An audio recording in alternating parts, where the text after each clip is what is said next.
ఉగాది పర్వదినాన్ని పురస్కరించుకొని ఆలయాలకు భక్తులు పోటెత్తారు.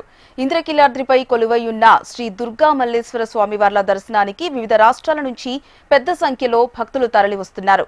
భక్తులకు ఎలాంటి ఇబ్బందులు కలగకుండా ఆలయ అధికారులు ప్రత్యేక ఏర్పాట్లు చేశారు. విజయవాడ టెంపుల్ నుంచి మరింత సమాచారం మా ప్రతినిధి శ్యామ్ లైవ్ ద్వారా అందిస్తారు. Shyam, over to you. Good morning హరిప్రాయ్. ఈరోజు రెండు తెలుగు రాష్ట్రాల ప్రజలు కూడా ఉగాది పర్వదినాన్ని అత్యంత భక్తి శ్రద్ధలతో జరుపుకుంటున్నారు. ముఖ్యంగా అంటే ఈ తెలుగు సంవత్సరాది రోజు ఉదయాన్నే ఆలయాలకి వెళ్ళి ప్రత్యేక పూజలు కూడా చేస్తున్నారు. ఈ సందర్భంగా విజయవాడ ఇంద్రకీలాద్రి కొలువై ఉన్న అమ్మవారి దేవస్థానం ఉదయం 8 గంటల నుంచి కూడా భక్తులను అనుమతిస్తున్నారు. భక్తులు ప్రత్యేకమైన ఏర్పాట్లు కూడా చేశారు. వివిధ ప్రాంతాల నుంచి కూడా చాలా పెద్ద సంఖ్యలో కూడా భక్తులు తరలి వస్తున్నారు. అదేవిధంగా ప్రస్తుతం మనం విజయవాడ చిట్టినగర్లోని వెంకటేశ్వర స్వామి ఆలయంలో ఉన్నాము. అయితే ఈరోజు ఉగాది పర్వదినాన్ని పురస్కరించుకొని ప్రత్యేకంగా కూడా ఇక్కడ తిరుప్పావడ సేవ అనేది చేశారు. తిరుప్పావడ అంటే 108 కేజీల ప్రసాదంతో స్వామివారిని ప్రత్యేకంగా కూడా అలంకరించారు. ఈ తిరుప్పావడ సేవ యొక్క ప్రాధాన్యత ఏంటో కూడా ప్రస్తుతం మనం అడిగి తెలుసుకుని, స్వామి చెప్పండి, ఈరోజు ఉగాది పర్వదినం అంటే పరాభవ నామ సంవత్సరం. పరాభవం అనగానే అదేదో కీడు జరుగుద్ది అన్న ఇది కూడా కొంతమంది ప్రజలు భావిస్తున్నారు. శ్రీ వెంకటాచలాధీశం శ్రీయాధ్యాసితవక్షసం శ్రితచేతన మందారం శ్రీనివాసమహం భజే. శ్రీ వికనస మహాగురవే నమః. శ్రీ శ్రీనివాస పరబ్రహ్మణే నమః. ప్రత్యక్ష వీక్షణం ద్వారా మన తెలుగు జాతి వారందరికీ కూడా, తెలుగు వారందరికీ కూడా పరాభవనామ సంవత్సర ఉగాది శుభాకాంక్షలు. ఈ ఉగాది సంవత్సరం పేరే పరాభవనామ సంవత్సరం. దాన్ని ఏదో కీడుగా కాదు, పర అంటే అమ్మవారి రూపంగా, భవ అంటే ఈశ్వరుడు అనే అర్థం. అలాగా శివపార్వతులు కలిసి ఉన్నారు అనేటువంటి అర్థంతో ఈ నామ సంవత్సరం, ఈ ఉగాది నామ సంవత్సరం ప్రారంభమవుతుంది. అందు కారణం చేత ఇంకో విశేషం ఏంటంటే అమావాస్య పాడ్యమి రెండూ కూడా కలిసి ఈ సంవత్సరం మనకు వచ్చాయి. ఒకే సంవత్సరం ఇలాగా రావడం కూడా ఎంతో ప్రాముఖ్యత కలిగి ఉన్నది. అలాంటి సందర్భంలోనే మనం ఈ ఉగాది పర్వదినాన్ని 7:30 గంటల దాకా కూడా అమావాస్య పర్వదినం ఉన్నది. అలాగే తదనంతరం పాడ్యమి పర్వదినం కూడా ఉన్నది. కాబట్టి ఈరోజే ఉగాది పర్వదినాన్ని మనం చేసుకోవడం జరుగుతుంది.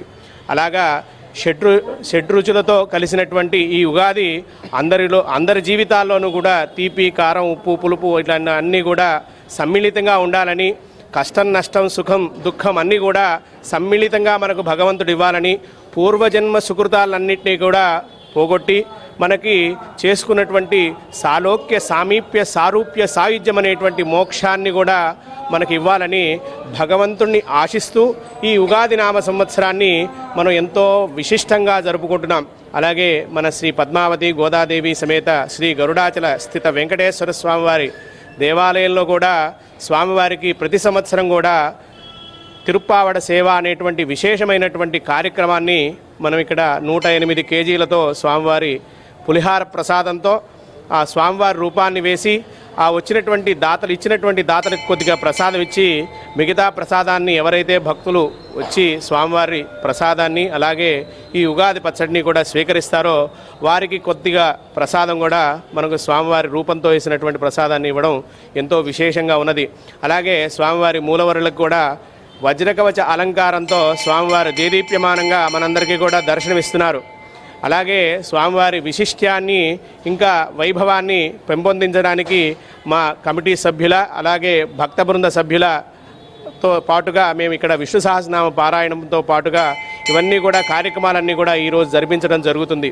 అలాగే వచ్చినటువంటి ప్రతి ఒక్క భక్తుడికి కమిటీ వారు అలాగే ఆలయ సిబ్బంది, ఆలయ అర్చక వర్గాలు అంతా కూడా సకల విధమైనటువంటి ఏర్పాట్లన్నీ కూడా చేయడం జరిగింది. అలాగే ఎక్కడ ఏ భక్తుడు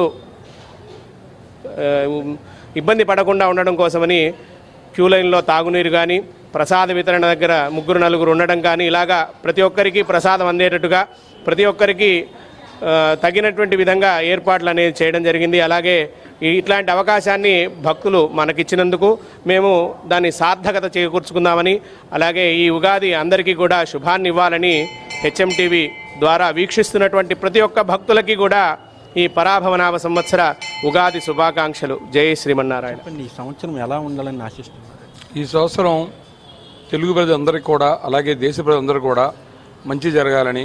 ఎందుకంటే మొన్న కరోనా కాలంలో చాలా ఇబ్బంది పడ్డారు ప్రజలందరూ. అక్కడి నుంచి అందరికీ మంచి జరుగుతూ ఉంటుంది. ఈ సంవత్సరం అందరూ కూడా పరాభవ సంవత్సరం అనగానే ఏదో భయపడతా ఉన్నారు. కానీ మన వేద పండితులందరూ కూడా చాలా మంచిదని చెప్తున్నారు. తప్పనిసరిగా అందరికీ మంచి జరగాలి. ఎలా జీవితంలో తీపి చేదు ఎలా ఉంటాయో అలా ఉగాది పచ్చడి కూడా అలాగే ఉంటుంది.